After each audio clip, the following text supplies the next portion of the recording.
যেমন জ্বর এলে খাবারের রুচি চলে যায়, তেমন ভবরোগে আমাদের হরিনাম নেওয়ার রুচিটা চলে গেছে। এটাকে বলা হয় ভবরোগ। এই রোগের নিবৃত্তির উপায় কি? না শ্রীমদ ভাগবত। আর কি বলে? ভবাপ বারগ ভবতাম যারা ভাবে অপবর্গ, মানে মুক্তি।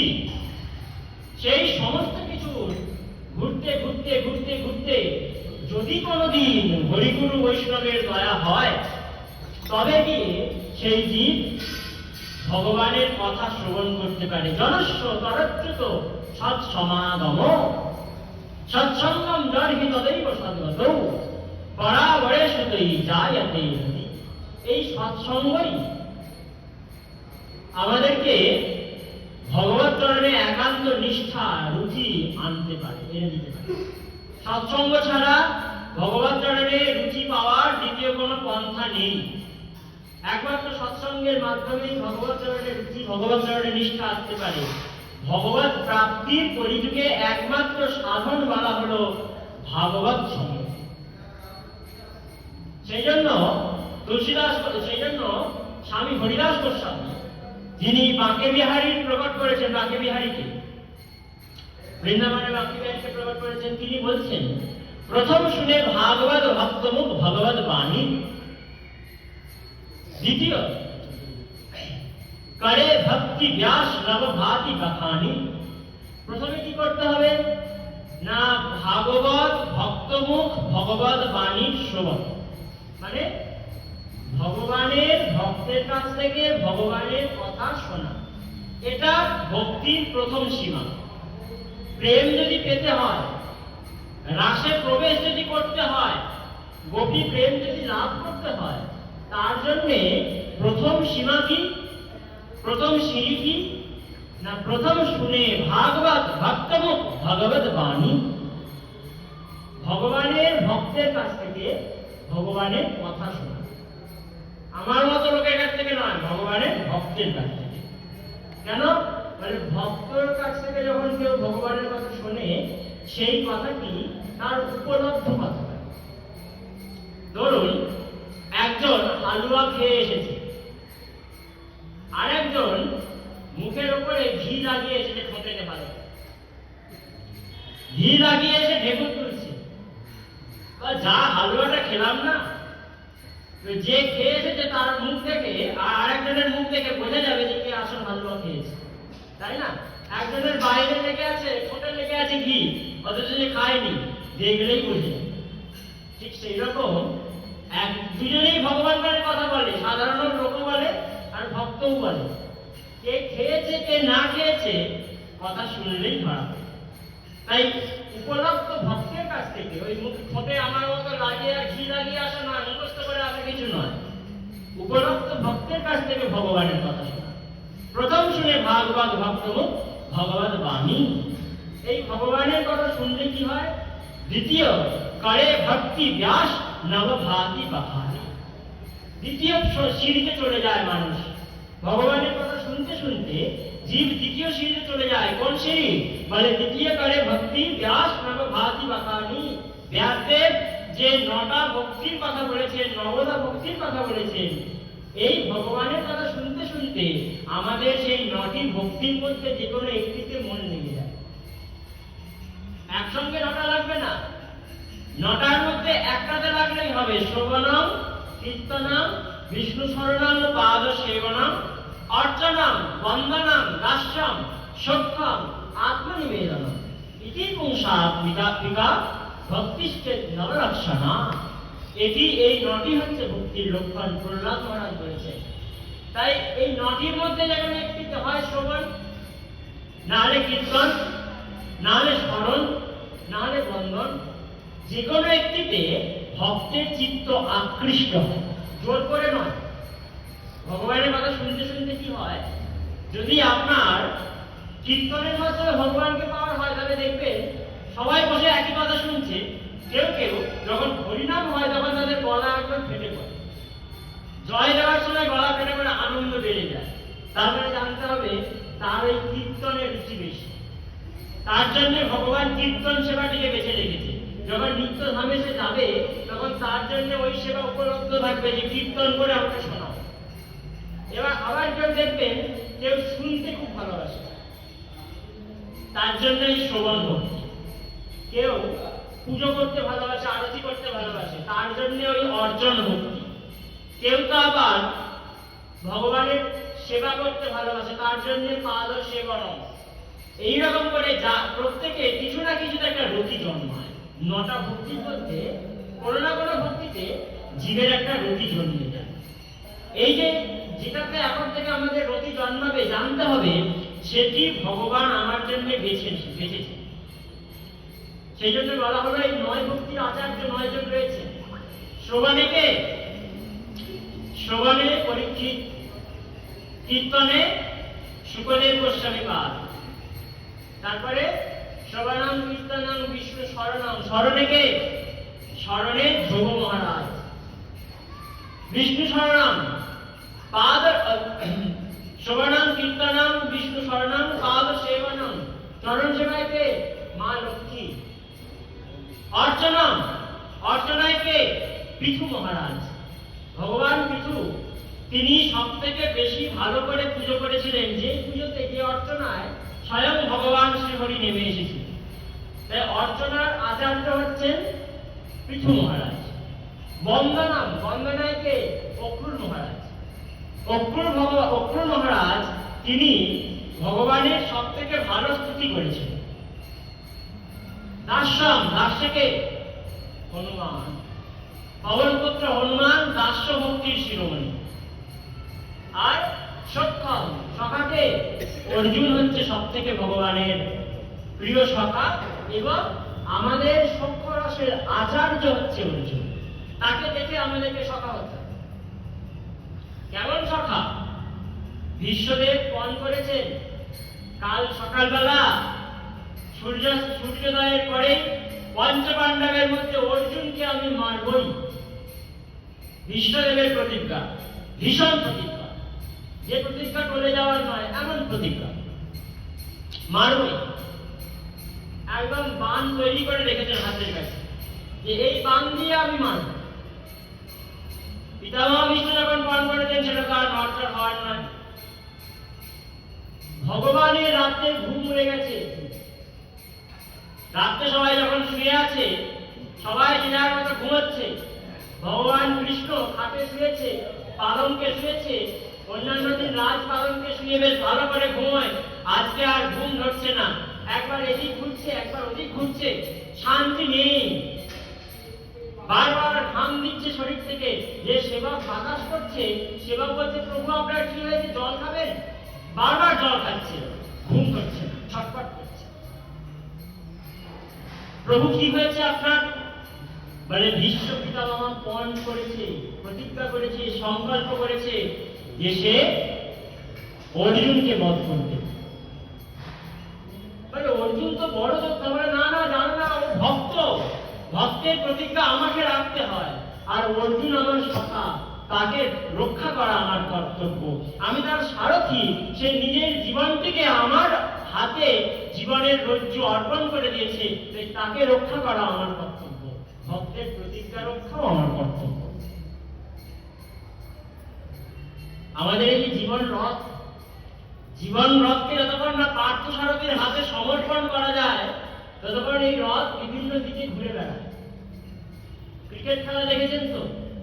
11 জন থাকেন, দেখবেন বিপক্ষ দলে 11 জন থাকে, আর যে ব্যাট করে সে একদিকে দাঁড়িয়ে থাকে, তার সাপোর্টার আরেকজন আরেকদিকে থাকে।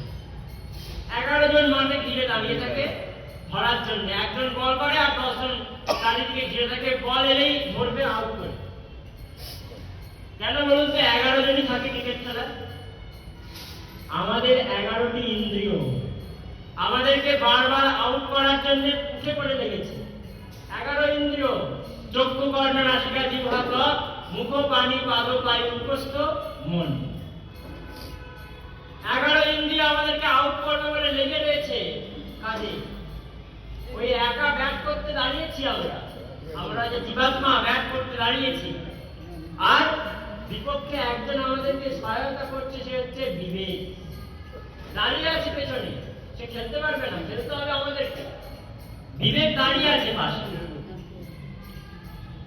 তো এমন সময় কি হলো, জীব যদি ভালো হয়, জীব যদি ঠিকঠাক ভাবে খেলাটা জানে, তাহলে জীব এই খেলা জিতে যেতে পারে, সেঞ্চুরি করতে পারে, না হলে জিরোতেও আউট হতে পারে, তাই না? ঠিক সেই রকম আমরা এই যে জীবন খেলায় মেতেছি, এই খেলায় যদি আমাদের এই রথটিকে, এই একাদশ ঘোড়াকে যদি আমরা, ঘোড়ার রজ্জুকে যদি আমরা ভগবান সেই পার্থসারথীর হাতে দিতে পারি, তবেই আমাদের এই জীবনটি ভগবানের চরণ অবধি যেতে পারে। না হলে ওই আসা যাওয়াই সার হবে, যাওয়া আসার কোনো দাম থাকবে না। তাই পার্থসারথী ভগবান মনে মনে চিন্তা করছে, আমার সখা অর্জুন কি কষ্ট পাবে, আমি যদি এত কষ্ট পাচ্ছি, দেখে আসি তো অর্জুন কি করছে। অর্জুনকে মারবে, আমার যদি ওতে ঘুম না হয় সারা রাত, তাহলে যাকে মারবে তার কি অবস্থা হচ্ছে ভাবুন। অর্জুনকে মারবে, আর কৃষ্ণ তার সখা সারথী, কৃষ্ণের ঘুম নেই, তাহলে অর্জুনের কি অবস্থা হচ্ছে ভাবুন তো। ভগবান দেখতে গেছেন অর্জুনের শিবিরে, গিয়ে দেখতে পাচ্ছেন, দূর থেকে শুনতে পাচ্ছেন নাম ডাকার আওয়াজ, জোরে জোরে নাম ডাকছে। অন্যদিন যেমন নাম ডাকে, তার থেকে আজকে বেশি নাম ডাকছে। বলে বাবা রে, এত জোরে জোরে নাম ডাকছে কেন? মনে হচ্ছে অর্জুনের বিব্রতি এসে গেছে। এই অর্জুন, কি হয়েছে, এত রাত্রে ডাকতেছে কেন? ঘুমের ঘরে বলছে, আরে কালকে পিতামহ ভীষ্ম থেকে প্রতিজ্ঞা করেছে বধ করবে, হুঁশ নেই নাকি? বলে আরে বধ করবে তো আমি কি করবো, কালকে ব্যাপার কালকে বেজে। আরে ভীষ্মের প্রতিজ্ঞা, উঠে পড়, প্রস্তুত হ। প্রস্তুত আর আমি কি হব? প্রস্তুত তো তোমার হওয়া উচিত। কেন? কারণ যুদ্ধের প্রথম দিনেই তো আমি তোমার চরণে আমার সর্বস্ব অর্পণ করে দিয়েছি। শিষ্য স্নেহম সাধিমাম ত্বম প্রপন্নম। গীতার দ্বিতীয় অধ্যায়ে অর্জুন যে বলেছে যে হে ভগবান, আমি তোমার শিষ্য হয়ে গেলাম, আমি তোমার প্রপন্ন, তোমার শরণাগত, যচ্ছেয় সন্নিষ্ঠিতম ব্রূহিতং মে। আমাকে, আমার পক্ষে যা কিছু মঙ্গল তা তুমি নির্ণয় করে দাও। আমি কিছু জানি না, আমি কিছু বুঝি না, তুমি যা করার করো, তুমি যা করো ঠাকুর। হৃদয় চৈতন্য পরমহংসদেব বলছেন, তুমি যা করো ঠাকুর।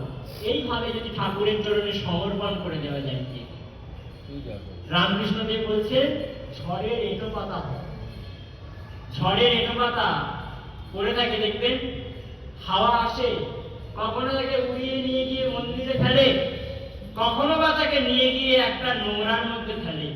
পাতা কিন্তু বলে না আমি কোথায় যাব। ঝড়ের প্রতি, হাওয়ার প্রতি পাতা পূর্ণ শরণাগত। খড়কুটোকে নদীর স্রোতে ফেলে দিন, স্রোত, খড়কুটো বলবে না কোন দিকে যাব, স্রোত যেখানে নিয়ে যাবে। কখনো তো ওই সুন্দর ভক্তদের সমাগমে নিয়ে যায়, কখনো আবার ওই নর্দমার খাল বিল দিয়ে নর্দমার মধ্যে ঢুকিয়ে দেয়। পাতা কিন্তু ওই খড়কুটো কিন্তু বলে না যে আমাকে কেন এখানে নিয়ে এলে। তেমন শরণাগতি যদি এরকম হয়, তখন ভগবান যেখানে নিয়ে যাবেন সেখানে আমাদের চরম মঙ্গল তৈরি হয়ে আছে। যেখানে নিয়ে যাবেন, সে যদি আমাকে নরকেও নিয়ে যায়, জানতে হবে সেখানে আমার মঙ্গল আছে, মঙ্গল হওয়ার আছে, তাই তিনি সেখানে নিয়ে গেছে। অর্জুনের দৃঢ় প্রতিজ্ঞা যে হে প্রভু, আমি তো কিছু জানি না, প্রথম দিনেই তোমার হাতে আমি আমার রথের দড়ি ছেড়ে দিয়েছি, এবার তুমি যা করো, আমি আর কিছু জানি। আবার নাক ডেকে পাশ ফিরে ঘুমিয়ে পড়ছে। 2 মিনিটের জন্য উঠেছিল, আবার ঘুমিয়ে পড়ে। ভগবান ভাবছে বাবা রে, কি ঘুম রে, মানুষ ওষুধপত্র খেয়েও, ঘুমের ওষুধ খেয়েও এত ঘুমায় না, এই চিন্তাটা যা ঘুমাচ্ছে আজকে, কালকে মরতে পারে মনে হয়, এত ঘুম আজকে লেগেছে তোকে। ভগবান বলছে এবার তো আমাকেই কিছু করতে হবে, যাই কিছু করি।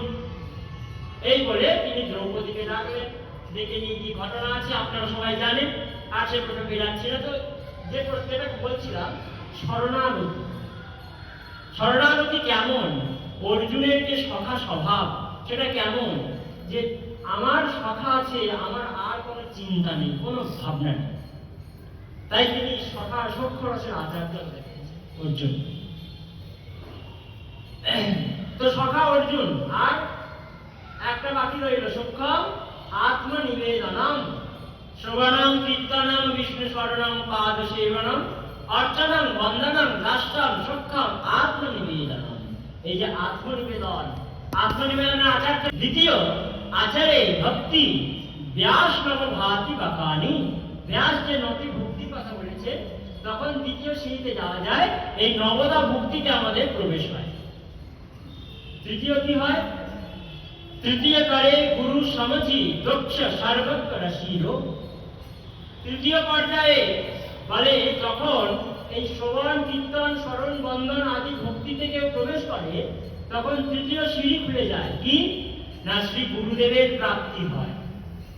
গুরুকে খুঁজতে হয় না, সদ্গুরুদেব তখন আমাদের দ্বারে চলে আসে। সদ্গুরু আমাদের দ্বারে এসে দাঁড়িয়ে থাকে। কৃষ্ণ যদি কৃপা করে কোনো ভাগ্যবানে, গুরু অন্তর্যামী রূপে শেখান আপন। মানে ভগবানের যখন কৃপা হয়, এই নবদা ভক্তি ভগবত কথা শুনতে শুনতে যখন এই নবদা ভক্তিতে আমাদের রুচি জন্মায়, তখন গুরুদেবকে আর খুঁজতে হয় না। জোর করে গিয়ে কোথাও থেকে কানে মন্ত্র নিয়ে নিলাম করতে হয় না। গুরুদেব নিজে থেকে এসে আমাদেরকে মন্ত্র দিয়ে যান, ভজনের পথ করে দিয়ে যান। ধ্রুব মহারাজ কি গুরু করতে গিয়েছিলেন জঙ্গলে? আপনারা তো জানেন ঘটনা। ধ্রুব মহারাজ গিয়েছিলেন কি করতে? বিমাতার কথায় কষ্ট পেয়ে বলেছিলেন আমি ভগবানকে প্রাপ্ত করব, বাবার রাজত্ব পাবো, এই জন্য গেছিলেন। গুরু খুঁজতে যাননি। নারদ মুনিকে পাঠালেন ভগবান, যাও দীক্ষা দিয়ে এসো, নাহলে হবে না। তাহলে ধ্রুব মহারাজ গুরু খুঁজতে যায়নি। তাই আমাদেরকে গুরু খোঁজার দরকার নেই। আমাদেরকে বসে বসে কেবল তার নাম করার প্রয়োজন। নাম করতে করতে কি হবে? আমার যে গুরুর দরকার ভগবান সেই গুরুকে পাঠিয়ে দিন। আর না হলে কি হবে? জোর করে কোথাও থেকে দীক্ষা নিয়ে নিলাম, আজকে দীক্ষা নিলাম, কালকে শ্রদ্ধা কমে গেল। লোভী গুরু লালচি চেলা, দোনো নরক মে খেলাম। গুরুও লোভী, চেলাও লালচি, চেলাও লোভী, তাহলে কি হবে? দুজনে নরকে যাবে। দুজন অন্ধ যদি একটা গর্তের সামনে দিয়ে যায়, কি হবে? দু অন্ধ হাতাহাতি করে যাচ্ছে, অন্ধ দুটো একসঙ্গে পড়বে। তেমন করে আমরা যদি নিজেদের বুদ্ধিমত্তা দিয়ে জোর করে গুরু খুঁজি, তাহলে সেটাই অবস্থা। কিন্তু গুরু যদি আমাদেরকে নির্বাচন করে, ভগবান যদি আমাদের কাছে গুরুকে পাঠিয়ে দেন, জানতে হবে তিনি আমার কাছে সদ্গুরু। সেজন্য নিতাই চৈতন্য পরমহংসদেব বলেছেন, যার লাগি কান্দে তোর প্রাণ, সেই তোরে তোর ভগবান। যাকে দেখলে দেখার আশা মেটে না, যাকে শুনলে শোনার আশা মেটে না, যাকে দেখতে দেখতে মনে হয় এই রূপ আমি যেন আমার চির পরিচিত। ধরুন আপনার গুরু প্রথমবার দেখার পরে তাকে মনে হবে এ তো আমার চির পরিচিত, তখন জানতে হবে হ্যাঁ ইনি আমার গুরু। তাই তৃতীয় কারে গুরু সামাজিক, মানে জেনে ভেবে চিনতে গুরু করতে বলছে, যা তা করে না। দক্ষ সর্বজ্ঞ রসিল। সেই গুরু কেমন হবে? সর্বজ্ঞ হবে এবং রসিক হবে। শুধু সর্বজ্ঞ নয়, শুধু জ্ঞানী নয়, গুরুদেব জ্ঞানী হবে, তার সঙ্গে সঙ্গে রসিক হবে। রসিক বলিবে তারে, যে সব মশলা একসাথে দিয়া রান্না করিতে পারে। নিতাই চৈতন্য পরমহংসদেব বলেছেন যে সমস্ত জ্ঞান থাকার পরেও, সবকিছু জ্ঞান রাখার পরেও যে একটিতে অনন্য। ধরুন বিভিন্ন তো মার্গ আছে, জ্ঞান মার্গ, ভক্তি মার্গ, ঐশ্বর্য, মাধুর্য, কর্ম, বিভিন্ন মার্গ আছে ভগবানকে পাওয়ার। তো বলছে সবগুলোর জ্ঞান যার মধ্যে আছে এবং একটিকে যে সার করেছে, তিনি হচ্ছেন রসিক। এমনটা নয় যে আমারটাই শ্রেষ্ঠ, বাকি সব ভুল। অনেকের মধ্যে এই ধারণা হয় যে আমার কৃষ্ণই ঠিক, বাকি সব ভুল, আর কিছু নেই। এটা নয়, বলছে সবই থাকবে, সবের জ্ঞান থাকবে, তার মধ্যে একটিকে গ্রহণ, একটিকে দৃঢ়ভাবে আলিঙ্গন, যাকে ছেড়ে আমি আর অন্য কিছু জানবো না। এর নাম অনন্যতা। গুরু কেমন হবে? মানে দক্ষ সর্বজ্ঞ রসিল। এই গুরুকরণ যখন হয়ে যাবে তখন গিয়ে চৌথে হয়ে বিরক্ত গণরাজ বসিল, চতুর্থ পর্যায়ে চলে যায় ভক্ত। স্বামী হরিদাস বলছেন, যখন ভগবানের কথা ভক্তের কাছে শোনা হয়, প্রথম শুনে ভাগবত ভক্ত মুখ ভগবত বাণী, তখন কি হয়? দ্বিতীয় পর্যায়ে সেই ভগবানের কথা আমাদেরকে নবদা ভক্তিতে পৌঁছে দেয়। আর নবদা ভক্তির পালন করতে করতে, শ্রবণ কীর্তন করতে করতে, নাম করতে করতে গুরু চলে আসে, গুরুদেবের সঙ্গ হয়ে যায়। দক্ষ সর্বজ্ঞ রাশিল গুরুদেবের সঙ্গ হয়ে যায়। গুরু সঙ্গ হয়ে গেলে গুরুদেব যখন কানে মন্ত্র দেন, কানে যখন মন্ত্র তিনি দিলেন, জানতে হবে আমার জন্ম জন্মান্তরের যত কিছু পাপ তাপ সব কিছুর নাশ হয়ে গেছে। রামদাস বাবাজি মহারাজ বলেছেন, গুরু রূপে হাত ধরেছে, চাওয়া পাওয়া মিটে গেছে। বাবাজি মহারাজের কথা, গুরু রূপে যখন তিনি একবার হাতটা ধরেন, আমাদের চাওয়া পাওয়া তখনই মিটে যায়। বলে তাহলে এই যে এত কিছু করতে হচ্ছে কেন, এত জপ তপ সাধন ভজন করতে হচ্ছে কেন? চাওয়া পাওয়া মিটে গেলে তো ভগবানকেই পেয়ে যেতাম। কিন্তু এটা তো বাবাজি মহারাজের কথা, সাধারণ লোকের কথা নয়। তিনি বলছেন, গুরু রূপে হাত ধরেছে, চাওয়া পাওয়া মিটে গেছে, মানে আর আমাদের কোনো কামনা বাসনা নেই। তাহলে এত ভজনের প্রয়োজনীয়তা কি? আমি তো ভগবানকে পেয়েই যেতাম। মানে এই যে ভজন আমরা করি, এটা ভগবানকে পাওয়ার জন্য নয়, সেটা গুরু কৃপায় পেয়ে যাব। আমরা নিজেদের সামর্থ্য দিয়ে ভজন করে ভগবানকে পাবো না। তাহলে জপ তপ করতে হয় কেন? মানে গুরুদেব খুশি হবে তাই। আমাদের ভজন কেন? ভগবানকে পাওয়ার সামর্থ্য কি আমাদের আছে নিজেদের মধ্যে, ভজনের মধ্যে? সত্যযুগ থেকে কত তপস্যা করে ভগবানকে পেতে হতো। ঊর্ধ্বপদ হেট মুন্ড করে দাঁড়িয়ে থাকতো বছরের পর বছর। তাহলে এত কষ্ট কি আমরা করতে পারি না? ভজন করতে পারি। কত কষ্ট করে জীব। একজন সাধুর কথা শুনি। একজন সাধু, কালকেই দেখছিলাম, ছত্তিশগড়ের সত্যনারায়ণ বাবা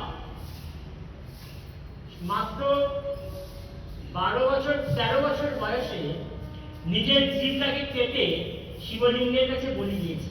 নিজের জীবটাকে এক আসনে যে বসেছেন ছত্তিশগড়ে, রায়গড় বলে জায়গাটার নাম, সেখানে গিয়ে যে এক জায়গায় বসেছে, এখনো পর্যন্ত বসে আছেন। 1998 সাল থেকে এখনো অব্দি এক আসনে বসে আছেন। জীব কেটে ফেলেছেন, মৌন অবস্থায় বসে আছেন, সবসময় শিব শিব শিব শিব। এইরকম কষ্ট কি আমরা করতে পারি? ভজন কি আমরা করতে পারি? বলুন তো, পারি কি? আমরা ভালোভাবে খেতে পারি, ঘুমোতে পারি, শুতে পারি, কিন্তু ভগবানের জন্য কষ্ট করতে পারি না। যারা হঠযোগী হয় তারা কি করে জানেন? গরমকালে আগুন জ্বালিয়ে দেয় চাকরিতে, আগুন জ্বালিয়ে তার মাঝে বসে থাকে গরমকালে, আর শীতকালে ঠান্ডা জলের মধ্যে দাঁড়িয়ে দাঁড়িয়ে ভজন করে, গলা অব্দি ডুবিয়ে। কোনোদিন কি আমরা পারবো এমন করতে? পারবো না। তাহলে আমরা যে ভজন করে ভগবানকে পাবো, নাম করে ভগবানকে পাবো, সে আশা দুরাশা, সেটা আমরা পেতে পারি না। কে পাওয়াতে পারে? বলে আমাদের গুরুদেব এমন সামর্থ্যশালী যে গুরুদেবের কৃপাতে এমনি ভগবত প্রাপ্তি হয়ে যায়। তাহলে আমাদের ভজন কেন? বলে ওই গুরুদেবকে খুশি করার জন্য। একটা বাচ্চা, বাবা মা বাচ্চার সমস্ত ভরণ পোষণের দায়িত্ব নিয়ে রেখেছে, বাচ্চার খাবারের দায়িত্ব নিয়ে রেখেছে, বাচ্চাকে খাওয়াবে। এবার সেই ছেলেটাকে কেউ দুটো চকলেট দিয়েছে। ছেলেটা যদি নিজে না খেয়ে বাবার কাছে গিয়ে দিয়ে বলে, বাবা এটা খাও তুমি, তাহলে বাবা খুশি হবে কিনা? হবে তো। বাবার কাছে অনেক পয়সা, বাবা অনেক কিনতে পারে, কিন্তু বাবার জিনিস নিয়ে যখন ছেলেটা বাবার হাতে তুলে দেয়, দিয়ে বলে বাবা তুমি খাও, তখন বাবা যে খুশি হয় সেরকম খুশি অন্য কেউ হয়। তখন বাবা ছেলেটাকে কোলে তুলে নেয়, জড়িয়ে নেয়। যেমন গুরুদেবের সম্পত্তি ভজন, গুরুদেবের সম্পত্তি নাম, গুরুদেবের সম্পত্তি নিয়ে যখন গুরুদেবকে সেই নাম শোনানো হয়, তখন গুরুদেব কৃপা করে আমাদেরকে কোলে তুলে নেয়, আদর করে। একজন ব্যক্তি সিন্ধুকের চাবি হারিয়ে গেছে। এবার ব্যক্তির 4টি ছেলে, 4 ছেলে মিলে চাবি খুঁজছে। একদম যে বাচ্চা ছেলেটা চারিদিকে চাবি খুঁজে যাচ্ছে, একদম যে বাচ্চা ছেলেটা হামাগুড়ি দিতে গিয়ে গেছে, গিয়ে দেখতে পেয়েছে একটা আম গাছের তলায় চাবিটা পড়ে গেছে। তো কুড়িয়েছে, কথাও বলতে পারে না ভালো করে, হামাগুড়ি দিতে শিখেছে। দিয়ে কোন রকমে বাবার কাছে আদো সরে দেখাচ্ছে চাবিটাকে। চাবি পেয়ে বাবা খুব খুশি, সঙ্গে সঙ্গে সেটাকে করে তুলে নিয়ে আদর করছে, মুখে চুম খাচ্ছে, কপালে চুম খাচ্ছে। মানে চাবিটা কার চাবি? বাবার। উঠোনটা কার? বাবার। গাছটা কার? বাবার। আমতলাটা কার? বাবার। সিন্দুকটা কার? বাবার। ছেলেটা কার? বাবার। সবটা বাবার। তাহলে বাবার এত আনন্দ হওয়ার দরকার কি ছিল? সবই তো বাবার। ছেলে বাবার, আম গাছ বাবার, আম গাছের তলা বাবার, সবকিছু বাবার, সিন্দুক বাবার, চাবি বাবার। তাহলে বাবার এত খুশি হওয়ার কি ছিল ছেলে দিতে? সবই তো বাবার। কিন্তু বাবা তাতেও খুশি হয়। এই জন্য তার বস্তু নিয়ে আমরা যখন তাকে নিবেদন করি, তখন তিনি খুশি হন যে আমার ছোট ছেলেটা নিজে না খেয়ে নিজের লোভ ত্যাগ করে আমার কাছে এনে ধরেছে। তখন ভগবান খুশি হয়। সেই গুরুদেবও খুশি হয়ে যান। কখন? যখন দেখে আমার দেওয়ার নামের জপ আমার ভক্ত করছে, আমার শিষ্য করছে, তখন গুরুদেব খুশি হয়ে যায়। তাই গুরুদেব তখন কৃপা করে সেই অপ্রাকৃত দিব্য প্রেম, যা শিব বিরিঞ্চির দুর্লভ, সেই প্রেম কৃপাপূর্বক আমাদেরকে দিয়ে দেন। নাহলে জীবের সামর্থ্য নেই সেই প্রেম পাওয়া, কোন জীবের সামর্থ্য নেই সেই প্রেম পাওয়া।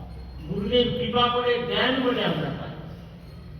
তাই তৃতীয় করে গুরু দক্ষ সর্বজ্ঞ রাশির। আর কি চতুর্থ কি? মানে চৌথা হয়ে বিরক্ত গণরাজ বসিল।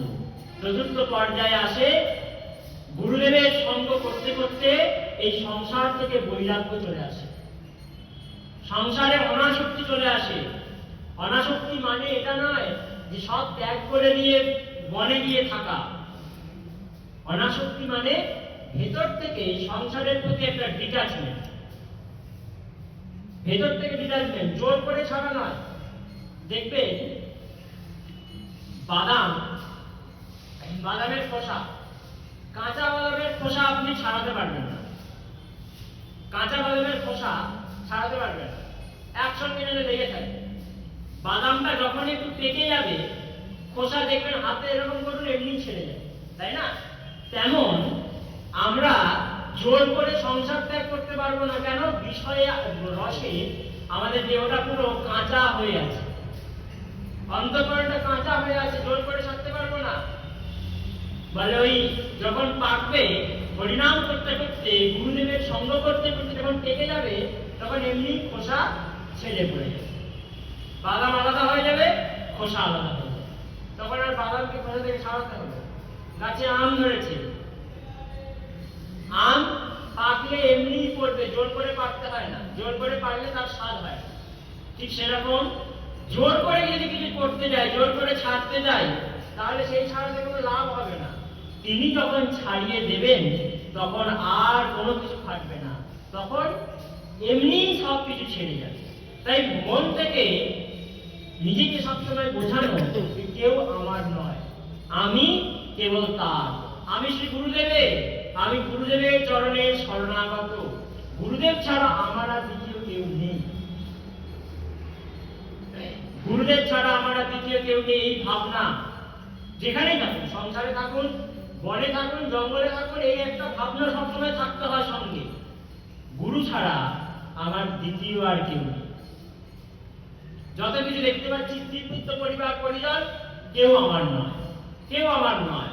বারবার নিজেকে বোঝাতে হয়। দেখবেন বারবার আবার সেই সংসারে মজে যাচ্ছে, মনে হচ্ছে সবই আমার, আমার, আমার ছেলে, আমার মেয়ে, আমার, আমার। আবার মনকে বোঝাতে হয় কেউ আমার নয়, আমি গুরুদেবের, গুরুদেব আমার। এইটুকুনি ভাবনা। তাই এই রকম যখন ভাবনা আসে, তখনই আসে বৈরাগ্য। বৈরাগ্য মানে বিষয়েষু অনাসক্তি।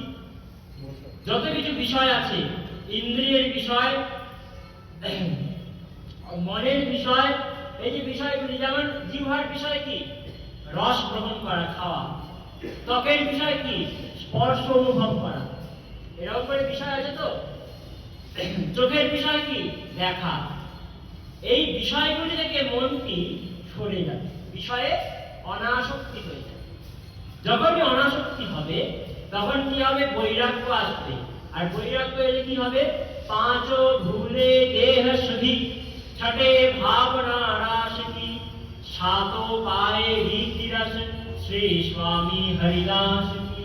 এই সপ্তম পর্যায় যখন প্রথম সুরে ভাগবত ভক্তমুখ ভগবত বাণী, যখন ভগবানের কথা শোনা হবে ভক্তের মুখে, তারপরে কি হয় না নবদা ভক্তির পালন করতে সুযোগ পাওয়া যায়। নবদা ভক্তির পালন করতে করতে গুরুদেবের কৃপা লাভ হয়। গুরু কৃপায় জীবনে বৈরাগ্যের উদয় হয়। গুরুদেবের কৃপাতে হবে, আমাদের চেষ্টায় নয়। গুরু কৃপায় জীবনে বৈরাগ্য আসবে। কি দরকার বেশি জিনিস? তখন মনে হবে, এখন কি মনে হয়? এখন মনে হয় যে একটা গাড়ি আছে, 10টা গাড়ি হলে ভালো। তখন মনে হবে এই একটা গাড়িও কবে যাবে, এর নাম বৈরাগ্য। কবে যাবে? এই নষ্টময় জগৎ, এই ক্ষণস্থায়ী জগৎ আমার থেকে কবে সরে যাবে?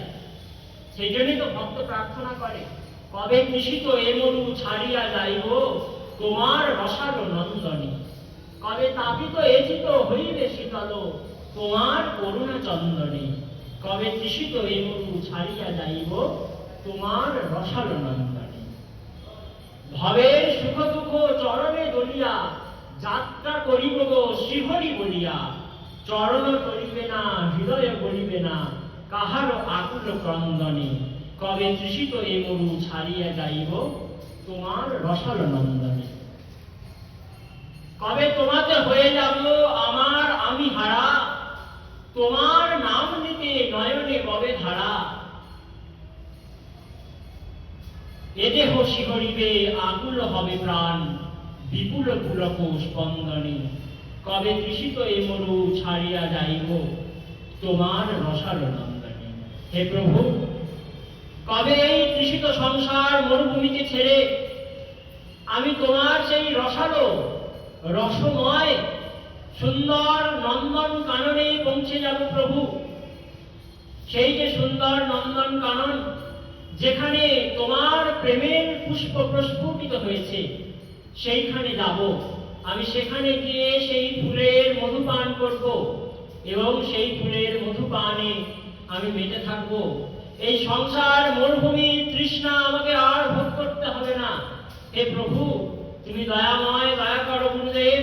কবে তোমার সেই চির রসাল নন্দনে যেতে পারবো? এই প্রার্থনা যখন জীবের হৃদয়ে আসে, তখন গুরুদেব কৃপা করে কি করেন? জীবন থেকে বৈরাগ্যে পরিপূর্ণ করে দেন।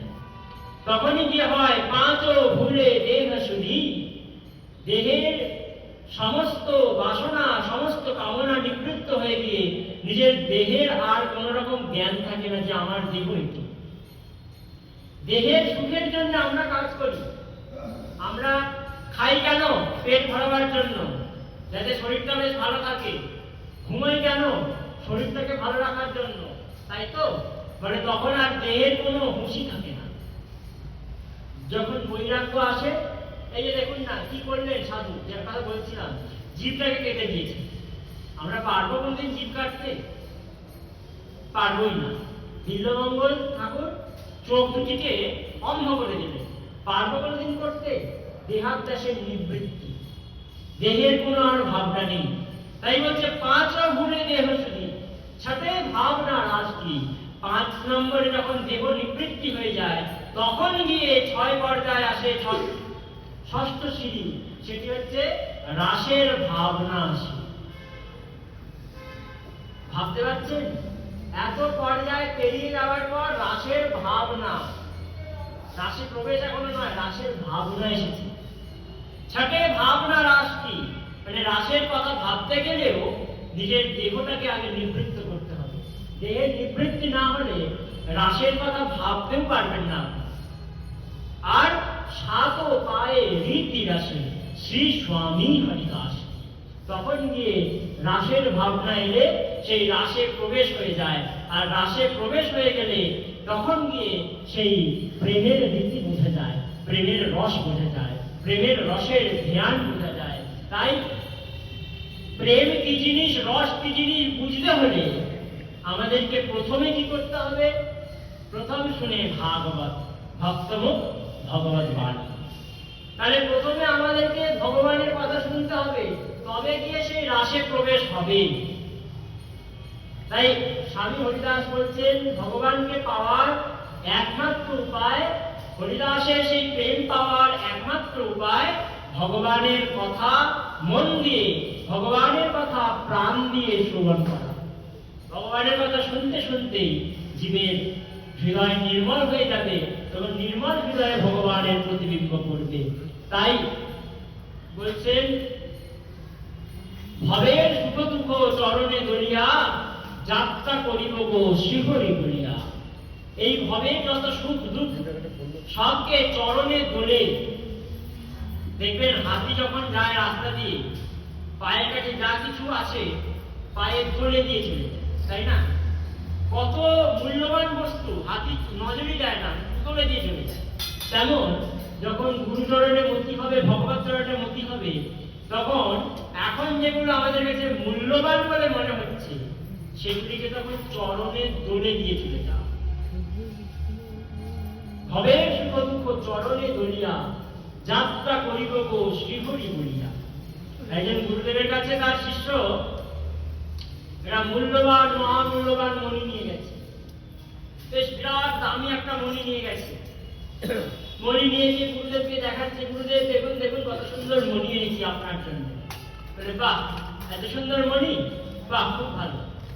মণিটা দেখলেন, দেখতে দেখতে মণিটাকে রাখলেন, একটা পাথর নিয়ে এসে মণিটাকে চূর্ণ চূর্ণ করে নদীতে ভাসিয়ে।